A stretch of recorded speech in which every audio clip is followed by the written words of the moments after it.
Au sommaire de ce magazine, l'alphabétisation de la femme et de la jeune fille au Togo. Le projet WANAD, projet de développement des agences de presse en Afrique occidentale et centrale. Et le steel band, un instrument musical qui suscite de nouvelles vocations.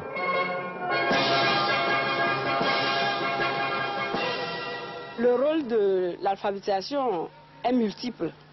Au niveau des groupements, déjà pour la gestion et la tenue des pièces comptables, l'alphabétisation est très indispensable pour le bon fonctionnement des groupements. Au niveau de la famille, la personne qui sait lire sait mieux diriger sa famille, surtout dans les dispensaires, quand il faut prescrire des médicaments aux enfants. Pour pouvoir administrer ces médicaments, il faudrait que la femme ait une notion de lecture. Au Togo, un projet d'alphabétisation financé par la Norvège à travers son agence d'aide au développement, la MIRAD, tente avec le concours de l'UNESCO et la volonté du gouvernement togolais d'améliorer la situation des femmes et de favoriser son épanouissement. 250 centres d'alphabétisation ont été créés dans tout le pays depuis que ce projet est devenu opérationnel en 1977. D'une manière globale, il s'agissait de familiariser la femme aux différents projets de développement économique et social.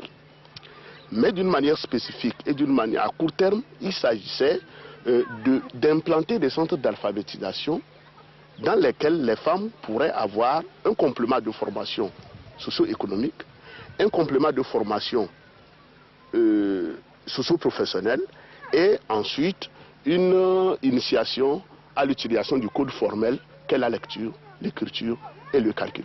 5 langues sont utilisées pour l'alphabétisation des femmes. Les V, le kabyé, le thème, le bel et le français. L'axe central du programme a trait aux préoccupations d'ordre économique en fonction des régions. L'agriculture, l'élevage, l'artisanat. Ici à Tchalindé, les activités gravitent autour de l'élevage. Les femmes apprennent à lire, à écrire et à compter et peuvent mieux gérer leur production. Faisons l'élevage de la volaille, c'est le thème de la leçon.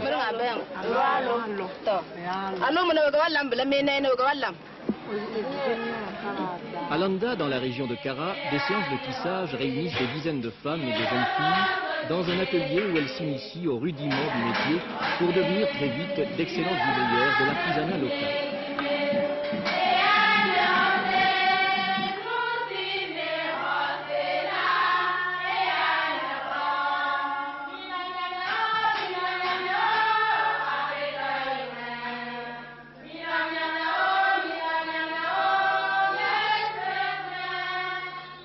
Après chaque séance de tissage, elle consacre 2 heures à l'alphabétisation au centre de Ouloun.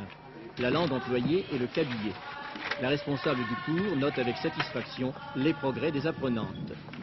Dans notre cours d'alphabétisation, les cours marchent bien. Mais seulement, comme elles n'ont pas eu la chance d'aller à l'école, surtout dans le domaine d'écriture, elles éprouvent un peu de difficultés. Mais à la langue, elles arrivent quand même à écrire. D'autres femmes dans cette même région de la Kara alternent les cours d'alphabétisation avec la fabrication du savon à partir de l'huile de palmiste mélangée à de la soude caustique. Les cours d'alphabétisation ont lieu pendant les 4 heures que nécessite la solidification du savon. Le produit est ensuite vendu sur le marché local.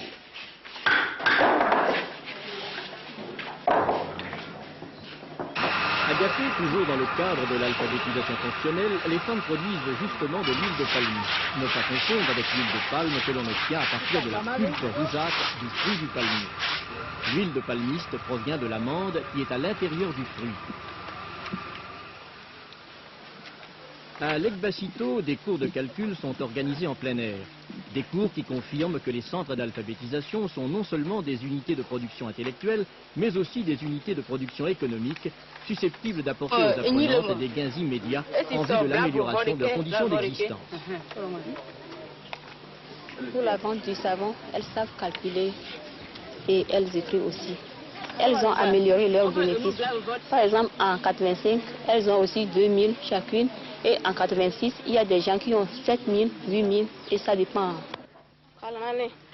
Les alphabétiseurs sont des volontaires qui travaillent bénévolement. Ces volontaires sont nombreux, font leur métier avec sérieux, mais certains abandonnent à mi-parcours ou n'ont pas la compétence requise. Au départ, certes, ils n'ont pas la compétence. Mais une fois recrutés, une fois motivés, une fois maintenant formés, c'est-à-dire une fois qu'elles aient la première initiation de départ. Donc s'il y a la motivation, l'essentiel de la formation s'acquiert sur le tas. Surtout dans le domaine de l'éducation des adultes, il n'y a pas une recette. Il n'y a pas une recette toute faite. C'est sur le tas que l'essentiel de la formation s'acquiert. Et donc, c'est pourquoi nous mettons un accent particulier sur la supervision des centres. Ce projet d'alphabétisation des femmes serait incomplet sans les activités de post-alphabétisation, bibliothèques, clubs de lecture, ainsi que la publication du journal Gamsi, rédigé en langue hébreu, ont été créés à l'intention de néo-alphabétisés. Le matériel didactique a été conçu à la maison d'édition de Lomé, qui assure une production en 4 langues, l'hébreu, le kaddiné, le sem et le belge. Le matériel est envoyé dans les différentes régions du pays, qui en font la distribution au centre d'alphabétisation. Il existe aussi une production en français pour les centres urbains et pour ceux qui veulent apprendre directement le français.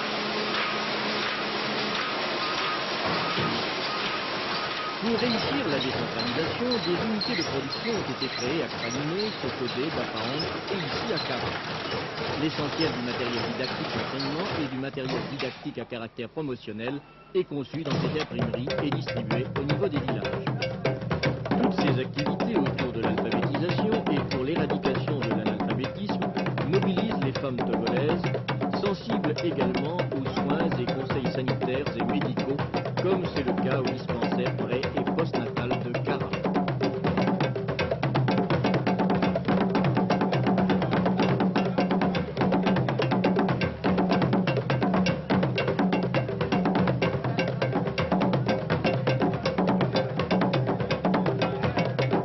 L'alphabétisation des femmes est de toute évidence un moyen de combattre les inégalités qui caractérisent la plupart des sociétés, et ce malgré le développement considérable des systèmes d'éducation.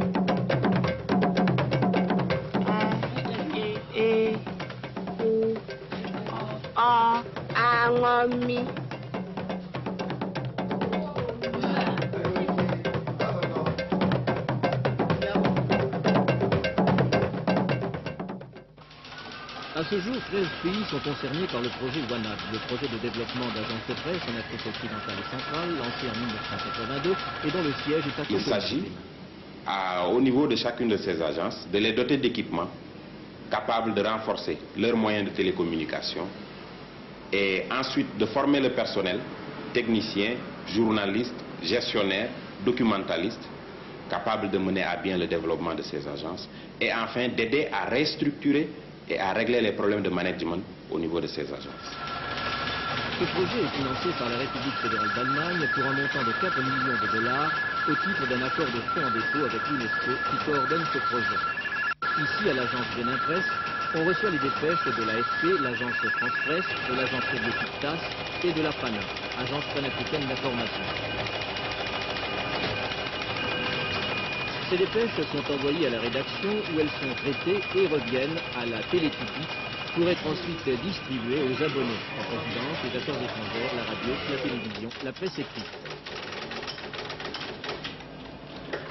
Lors d'un séminaire en avril 1986, les directeurs des agences de presse ont insisté sur la nécessité de développer une coopération régionale pour la standardisation des équipements des différents réseaux agentiels en vue de résoudre les problèmes liés à la maintenance, notamment celui de la formation des techniciens. Quelques séminaires de formation, mais à ce moment-là, nous sommes en train dans la deuxième phase du projet, de mettre en place un laboratoire de maintenance régionale où nous aurons une formation continue pour les techniciens des agences de presse qui viendront ici en groupe de rotation. 4 à 5 places sont mises à leur disposition et c'est le projet normalement qui doit prendre en charge cette formation-là.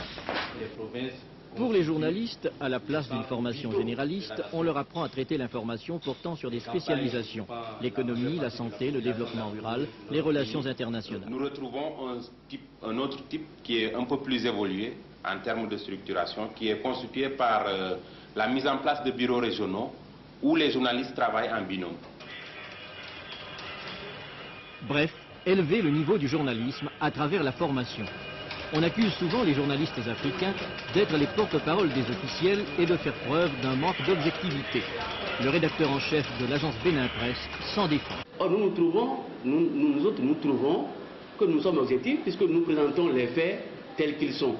C'est parce que nous ne présentons pas les faits en cherchant de sensationnel qu'on trouve que nous ne sommes pas objectifs, mais nous sommes dans la mesure où nous le présentons pour la compréhension de nos peuples, disons. L'objectivité, ça dépend de ce que l'on entend par là. Il y a l'objectivité, comme on le voit du côté, disons, du côté occidental, et puis aussi, ça dépend de chaque pays aussi. Oui. Des efforts ont été entrepris pour améliorer la circulation des nouvelles à l'intérieur même du Bénin. C'est un appareil d'une très grande importance pour l'agence Bénin Presse, étant donné que cela nous permet d'établir la liaison entre nos correspondants qui sont en poste dans les chefs-lieux de province. C'est un appareil qui a la possibilité d'opérer en graphie et en phonie. D'autres dispositions sont prévues pour équilibrer davantage la circulation de l'information entre la ville et le milieu rural. L'agence dispose de correspondants dans les 6 provinces du pays. Et actuellement, notre ambition est de faire en sorte d'apporter l'action des correspondants, des 6 correspondants actuels, jusque dans les districts du pays, qui sont au nombre de 86. Donc il y a un effort de décentralisation pour permettre une meilleure circulation de l'information entre la ville et la campagne. Si l'agence Bénin Presse reçoit des dépêches d'agences internationales, elle en fournit aussi à la PANA. Alors en ce moment-ci, il y a cette dépêche-ci que nous envoyons à la PANA pour être diffusée sur le réseau international. L'UNESCO était parti d'un constat qui était que bien avant l'implantation du projet WANAD en 1984, une action d'assistance avait été mise sur pied en direction de l'Agence panafricaine d'information, qui regroupe l'ensemble des agences de presse nationales des pays africains. Mais au niveau de la PANA, disons que c'est le sommet. Et ce sommet est dépendant de la production qui vient de la base. Et la base, c'est l'agence de presse nationale. Ce sont ces petites agences, qu'il s'agisse de l'agence du Bénin, qu'il s'agisse de l'agence du Burkina Faso ou de l'agence de Guinée-Bissau, dont la production alimente de manière quotidienne et continue la production de l'agence panafricaine d'information. Si le produit en provenance de ces agences nationales n'est pas un produit compétitif, il est sûr et certain que les objectifs assignés à l'agence panafricaine d'information ne pourraient être atteints. Au niveau national, la maison d'édition de Cotonou, où est imprimé le journal Midi, bénéficie des services de l'agence Bénin Presse. Ce quotidien tire à 4 000 exemplaires en moyenne, mais le tirage peut atteindre 20 000 en cas d'événement important. C'est dire qu'il existe un potentiel important de lecteurs. La radio occupe une place importante au Bénin. Le journal de 20h30 est alimenté essentiellement par l'agence Bénin Presse. L'agence Bénin Presse nous a envoyé tout à l'heure une dépêche sur un séminaire sur l'économie familiale qui se déroule en ce moment à Dakar. Les participants vont tenter d'apporter une réponse à la question où en est l'économie familiale en Afrique au sud du Sahara, tout en précisant la place de l'économie familiale dans le développement, notamment sous ses aspects santé, technologie appropriée et communication. La télévision béninoise n'émet pour le moment que 4 jours sur 7, de jeudi à dimanche. Le journal donne la priorité aux événements nationaux et régionaux, mais ne néglige pas pour autant l'actualité internationale. Nous allons maintenant voir suivre le portrait du roi Fahd par une collègue journaliste française. Qui règne sans partage sur l'Arabie Saoudite, numéro 1 d'une famille royale composée de 6 000 membres, à la tête d'un des pays pétroliers les plus riches du monde. L'un des buts de son voyage en France est essentiellement économique. Il vient ici pour faire son marché, dit-on L'action dans le domaine de la communication au Bénin, comme dans les autres pays membres du projet WANAD, présente un bilan satisfaisant, malgré quelques difficultés. Actuellement, il se pose donc le problème du coût de transmission il n'existe pas encore ni au Bénin, ni dans les pays de la sous-région, si je me situe dans le cadre de la PANA par exemple, de tarif préférentiel de presse. Alors c'est un handicap sérieux. En dehors de celui-là, il y a le fait que l'accès aux sources d'information n'est pas toujours facile. Les autorités, les organismes, toutes les sources qui devraient pouvoir se prêter avec facilité ne le font pas toujours.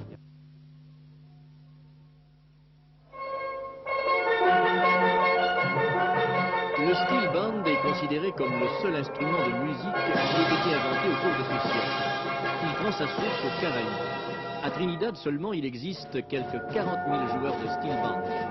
Grâce à l'aide de l'UNESCO, un projet a été élaboré pour la création d'un institut musical interculturel caraïbe. Entre autres objectifs, développer une certaine forme de communication entre compositeurs et musiciens, permettre la réalisation de partitions pour steel band et préserver les différents types de musique traditionnelle.